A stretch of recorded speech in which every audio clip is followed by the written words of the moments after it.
When a Chinese communist official reaches out to the CIA, it's not just espionage. It's the most damning indictment of a collapsing regime, one where loyalty no longer offers protection and silence no longer buys survival. Before we dive into the commentary, please like and subscribe to Worldview Today so you won't miss our unique takes on global current affairs. There are no gunshots, no protests in the streets, no visible flames. And yet, a silent exodus is unfolding in the heart of Beijing, one far more dangerous than any coup attempt in modern Chinese history. Political advisors, scientific elites, national security experts, individuals once embedded deep within the party's core, are quietly stepping away from the game. Not with fists or weapons, but with encrypted messages, VPNs, and contact forms directed to the CIA. In the spring of 2025, the CIA did something it had never done before. It launched an overt psychological operation against the Chinese Communist Party. In Mandarin, on public platforms, with a simple promise, "Want out? We have the way." Why now? Why are Chinese officials, once sworn to loyalty, once privileged under the system, suddenly seeking America? Because they no longer believe. They no longer believe in prosperity, no longer believe in the slogans, and above all, they no longer believe they'll survive by staying loyal to a machine fueled by paranoia. Despite Beijing's polished facade of stability, internal fissures have grown deep. From 2023 through early 2025, Xi Jinping's so-called anti-corruption campaigns morphed into widespread political purges. One day, a provincial leader appears on state TV preaching absolute loyalty. The next, he vanishes without a trace. The elite are catching on. In a system where no one knows if they'll be next, loyalty becomes meaningless. And fear? Fear becomes the catalyst for defection. The CIA understands this perfectly. In May 2025, two Mandarin language videos surfaced simultaneously on YouTube and X. Their titles left nothing to guesswork. Why I contacted the CIA to regain control over my fate, and why I reached out to the CIA for a better life. Neither speaker mentioned democracy or waved a Western flag. One simply said, "I saw my superior discarded like a worn-out shoe. I realized I could be next." His eyes said more than 1,000 essays. That video wasn't just a confession, it was a mirror. And the message was unmistakable. Even insiders no longer feel safe within the system they serve. At the end of the clip, CIA instructions were presented in plain view: encrypt using PGP, submit through anonymous channels, and above all, secrecy guaranteed. A calm voice followed, neither coercive nor aggressive. Your information could change history. This isn't counterintelligence. It's psychological demolition, aimed at the party's core belief structure. CIA didn't improvise. This is a continuation of a campaign quietly prepped since October 2024, when U.S. intelligence detected early signs of internal decay in China's power hierarchy. The objective wasn't infiltration, it was fragmentation. And this time, the fragmentation comes from within. A former CIA officer told Reuters that following the video release, unsolicited contacts from China skyrocketed. "We don't need to find them," he said. "They're finding us." Beijing knows this, and they are powerless to stop it. Censorship, crackdowns, warnings, even executions, all of it only reinforces the sense of isolation among party officials. And in any authoritarian regime, once the leadership starts suspecting its own machine, collapse becomes a countdown. On May 6, 2025, China's foreign ministry held an emergency press conference. For the first time, spokesman Lin Jian didn't use the standard term groundless accusation. Instead, he admitted that the CIA was conducting a public spy recruitment campaign. Public. That one word revealed everything. Beijing can no longer hide its fear. Simultaneously, China's Ministry of State Security issued a series of bulletins warning against contact with foreign intelligence organizations, detailing behaviors such as recording internal meetings, duplicating classified documents, and emailing abroad. They didn't name the CIA, but no one needed them to. Everyone understands this is no longer a legal problem. It's a crisis of faith. The very propaganda China used to bind its people is unraveling, thread by thread. Across the Pacific in Washington, the Central Intelligence Agency is no longer hiding its intentions. In a congressional hearing, the CIA director bluntly declared, "China is a comprehensive threat: economic, technological, military, and intelligence. If we don't act with equal speed and creativity, we will fall behind." This is not about collecting secrets. This is strategic inversion, flipping China's own tactics back on itself. In the 2000s, China used every tool imaginable to infiltrate American universities, corporations, and research institutions. In 2025, the US is answering with something sharper: a psychological off-ramp. The goal? To show Chinese officials a life beyond fear. It's not just ideology that's cracking, it's the survival instinct of those once shielded by the system. Du Wenquan, a former legal bureau chief in Inner Mongolia, gave a rare interview to the iOS Times. His warning was stark.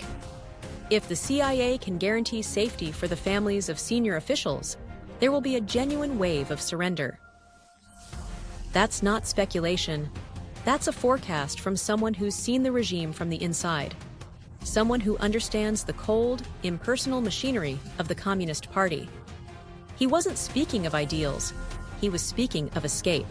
Back in 2010, when China successfully dismantled a CIA spy network in Beijing, the US lost most of its visibility into the CCP's internal machinery.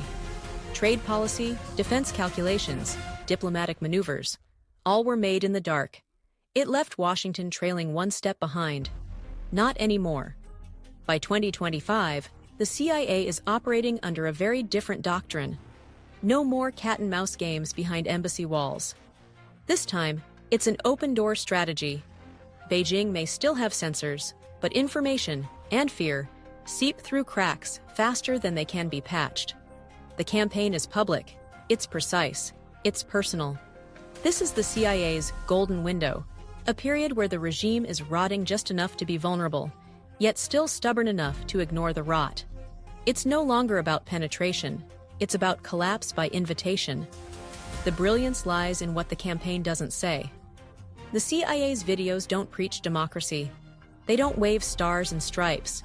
They don't glorify the West, because they don't have to. The enemy isn't ideology, it's survival. Chinese officials aren't defecting for freedom. They're defecting to escape the suffocating machinery of a never-ending purge. And while that's happening quietly within the party, a second pressure point is exploding in the open: the economic front. In May 2025, the U.S. government eliminated the long-standing $800 tariff exemption for small parcels entering the country. This seemingly bureaucratic move triggered a landslide. Overnight, millions of low-value Chinese products, watches, tools, kitchen appliances, toys, suddenly faced import duties of up to 120%. Within days, dozens of Chinese small to mid-sized exporters announced their withdrawal from the U.S. market. Dai Watch Club, a mid-tier electronics brand, reported a 30% drop in revenue in just 1 week. Orders vanished. Employees were laid off. Supply chains snapped. And the shock didn't end there. Europe, sensing China might reroute its excess inventory westward, acted fast. The European Commission in Brussels launched an emergency surveillance mechanism to monitor Chinese product influx. Ursula von der Leyen didn't mince words. Europe will not become Beijing's trade buffer. The numbers speak louder than policy memos. Chinese e-commerce exports to the U.S. dropped by over 40% in 2 weeks. Major American ports, Los Angeles, New Jersey, Oakland, reported historic lows in container traffic from China. Meanwhile, in the factories of Guangzhou, Shenzhen, and Zhejiang, lights dimmed. Production lines stalled. Workers were sent home. The world's factory was losing its pulse. And what did Beijing do? Nothing. No counter-tariffs, no aggressive diplomacy, just silence. The kind of silence that screams helplessness. Instead, China pivoted to domestic consumption. If it couldn't export, it would sell inward. State-backed platforms like Tmall and JJ.com launched re-export reversal sales, pushing discounted export goods to Chinese consumers at markdowns of up to 55%. It backfired instantly. Price collapses triggered a psychological spiral. Shoppers hesitated, waiting for deeper discounts. Producers slashed prices again. Margins evaporated. Small businesses folded. What began as a survival tactic turned into a deflationary death loop, the one nightmare every manufacturing economy dreads. For 29 consecutive months, China's Producer Price Index, PPI, has been in decline. A historic low. Prices fall. Demand evaporates. Factories idle. But no one dares stop producing, because the alternative is bankruptcy. The cycle isn't isolated. In Yiwu, the capital of low-cost manufacturing, thousands of sports gear and home goods suppliers now report U.S. orders down by 60%. A volleyball that once sold for 8 yuan now fetches less than 5. But even at that price, buyers are rare. The middle class is tightening its belt. The factories bleed just to stay open. And it's not just toys and textiles. Electronics, auto parts, construction materials, all face inventory pileups. Unemployment in industrial zones is climbing. Middle-class consumption is shrinking. Demand is down. Confidence is shattered. And no stimulus package can fix that without structural reform. Foreign investment, once China's crown jewel, is fleeing, not in protest, not in panic, but in cold, calculated silence. Global corporations aren't waiting for Beijing's explanation. They're pulling out, methodically, permanently. Apple, Amazon, Foxconn, Intel, Nike, HP. Either scaling back operations or moving entire supply chains out of China. The new flow of capital no longer runs through Guangdong or Zhengzhou. It flows to Baekjiang, Tainguyen, Tamil Nadu, and Monterrey. This isn't a momentary reaction. It's a long-term strategic realignment, driven by 3 hard truths: geopolitical risk, rising labor costs, and a policy environment that no longer rewards loyalty. Vietnam emerged not by accident, but by precision. Its proximity to China, young workforce, political stability, open market policies, and improving infrastructure made it the ideal extended arm for multinational companies retreating from China. From 2022 to 2025, Vietnam's FDI in manufacturing rose steadily, even during a global downturn. In Q1 2025 alone, it surged by 28%. Foxconn expanded operations with Apple in Baekjiang. Samsung injected another $1.8 billion into OLED production in Tainguyen. Intel scaled its testing center in Ho Chi Minh City. Major apparel brands, Nike, Adidas, H&M, diverted orders from Fujian to Long-An and Bin Duong. By late 2024, over 25 Apple suppliers had set up shop in Vietnam. That number is still rising. India, meanwhile, is the long game. If Vietnam is East Asia's strategic bet, India is America's economic counterweight to China. With 1.4 billion people, a massive labor pool, competitive costs, and a growing domestic market, India is the next frontier. Under the Make in India initiative, the Modi government slashed taxes, offered land incentives, fast-tracked permits, and invested in workforce training. Apple and Foxconn now manufacture iPhone 16 in Tamil Nadu, aiming for 40% global production from India by end 2026. And it's not just hardware. Amazon, Google, Dell, they're building data centers and service hubs. India isn't just supplying labor, it's becoming the consumer. Mexico completes the triangle. Just a few hundred kilometers from the U.S., it's the epicenter of nearshoring, the rush to bring supply chains closer to home. Thanks to the USMCA agreement, Mexico enjoys zero tariffs and frictionless access to the U.S. market. That's why Monterrey, Guadalajara, and Tijuana are now home to facilities for Ford, GM, Tesla, HP, and Foxconn. In 2024, Mexico's high-tech exports to the U.S. surpassed $102 billion, a 35% year-on-year jump. Analysts now call Mexico the China of the Americas, not in size, but in function, a nimble, politically stable production hub next door. This global realignment isn't just economic diversification, it's industrial remapping. China is no longer the center of the grid. Every shuttered factory in Guangzhou, every job lost in Zhengzhou, every idle floor in Nanning is a symptom of a larger shift, not because of external enemies, but because of internal limits. For decades, China's economic miracle ran on three engines: exports, infrastructure investment, and real estate. Together, they pushed GDP growth to as high as 9% annually in the early 2000s. But by 2025, all three engines are sputtering simultaneously. Exports are choking under tariffs and vanishing orders. Infrastructure is maxed out, with diminishing returns from mega projects. And real estate, once 30% of China's GDP, is now drowning in toxic debt. Giants like Evergrande and Country Garden are not just struggling, they're sinking. But the core issue isn't money, it's trust. Beijing knows this. But rather than reform, it opts for control, restricting passports, halting foreign remittances, launching loyalty probes, and punishing officials with overseas ties. In March 2025, the Central Organization Department issued a directive to screen every party, government, and military official with any connection to international organizations.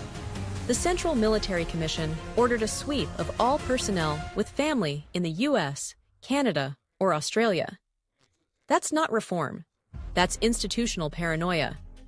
Meanwhile, domestic stimulus policies are revealing their limits. Officials hoped the internal market would absorb excess production and stabilize demand. It didn't. Consumer confidence has cratered. Wages are stagnating. Youth unemployment exceeds 21%. In fact, China stopped publishing youth joblessness data altogether in late 2024, a sign not of stability, but of surrender. Goldman Sachs now projects China's CPI will hover around 0% in 2025. Real GDP growth may hit just 4%, far short of Beijing's 5% target. This once triple-engine economy can't even taxi the runway anymore. On the fiscal front, China still has ammunition, but refuses to fire. Fearing public debt, budget imbalances, and a loss of centralized control, the state opts for shallow, short-term stimulus. The central bank injects liquidity into the financial system, but it's a dead-end circuit. As analyst Christopher Bloor from Gavikal Dragonomics put it, pumping cash into banks doesn't mean businesses will borrow. If they don't see a future, they won't invest. Even last-ditch strategies, like redirecting exports to the domestic market, are backfiring. Cheap goods flood local shelves, crushing small domestic retailers. Price wars spiral. Bankruptcy becomes contagious. The race to the bottom isn't a tactic anymore. It's a default mode. And there's something darker. Many private Chinese businesses, once the engine of 60% of GDP and over 80% of new jobs, are quietly pulling out. They're not waiting for bailouts. They're moving their futures elsewhere. Ryan Zhao, a Zhejiang-based export entrepreneur, opened a branch in Dallas, Texas. In China, I have machines, workers, supply chains, he told CNBC. But I don't have a future. In the US, it's more expensive, but I can survive. That one sentence may be the most chilling indictment of all. The private sector doesn't believe anymore. And when belief dies, growth becomes math without meaning. So the real question emerges. Is America, through tariffs, psychological warfare, and supply chain redirection, quietly reshaping the global order while China bleeds from within? No war. No boots on the ground. Just a multi-pronged strategy. Tax pressure, information disruption, and corporate migration, pushing the world's second-largest economy toward implosion. When the CIA releases recruitment videos in Mandarin, it's not espionage. It's a strike at the party's internal cohesion. When the White House enacts 145% tariffs and closes the e-commerce loophole, it's not protectionism. It's a surgical dismantling of China's industrial supremacy. When multinationals flee for Vietnam, India, and Mexico, it's not a supply chain adjustment. It's a vote of no confidence.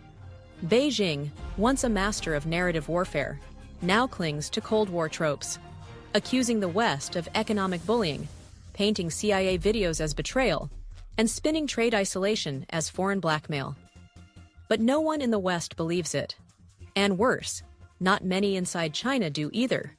When provincial officials complain of daily self-criticisms, when prosecutors say they're too busy writing reports to pursue cases, when deputy secretaries stash cash under floorboards waiting for a chance to flee to Canada, this isn't anecdotal, it's systemic disintegration.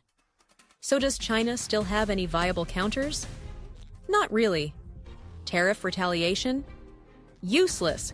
China needs the U.S. consumer market far more than the U.S. needs Chinese factories. Tech retaliation? Impossible. America's chokehold on chips, AI hardware, and digital platforms is tightening. Alliances? China is increasingly isolated, with strained ties to the West and fragile pacts with Russia, Iran, and North Korea. Beijing is cornered. But the deadliest strike isn't external. It's this.